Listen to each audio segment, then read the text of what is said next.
Hello dear student, I am Dr. Vasant Boraste from Department of Commerce, ITHM College Nasik. Welcome again to the lecture of Financial Accounting for semester first. In earlier 6 video, we have discussed about the piecemeal distribution of cash as per surplus capital method. I hope have you practiced it. If not, here I am going to explain you one example for practice. So let us start our example. So this is the example of piecemeal distribution of cash as per surplus capital method. I am going to read it for you. Problem number 5.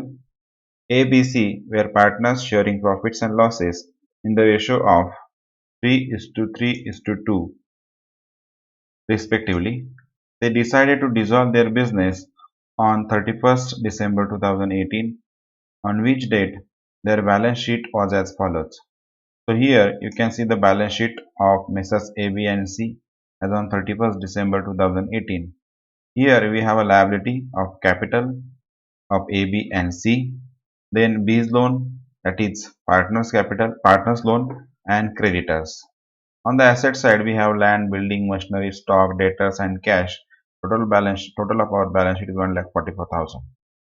The partners decided to dissolve the firm and the assets were gradually realized as follows. So we have a realization on 31st January, 20th February, 31st March, 30th April and 31st May. We have gross realization of 22,000, 46, 20,000, 400, 26,000 and 24,000.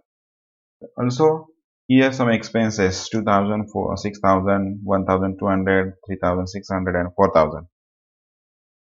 You have been asked to solve the example by using surplus capital method and also prepare statement of piecemeal distribution of cash as per proportionate capital method, that is highest relative capital method, quotient method or surplus method. These are various names. So you have to solve this example for practice. In earlier video I have already discussed about this kind of example. So for practicing purpose it has been decided to give you such kind of example. Then also I am giving to you one answer of this practical example, that is surplus capital. So the surplus capital of Mr. A is 18,000. So you can write down it and you can cross check it with your solution. And the realization loss is 22,400, that is 8,400 of A, B's 8,400 and 5,600 of C.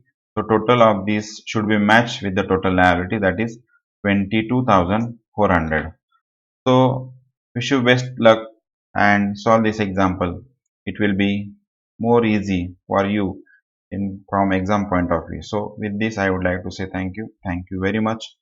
If you want to see earlier video, in description I am going to give you the list of earlier videos and you can watch it. Through it you can solve the example. Thank you.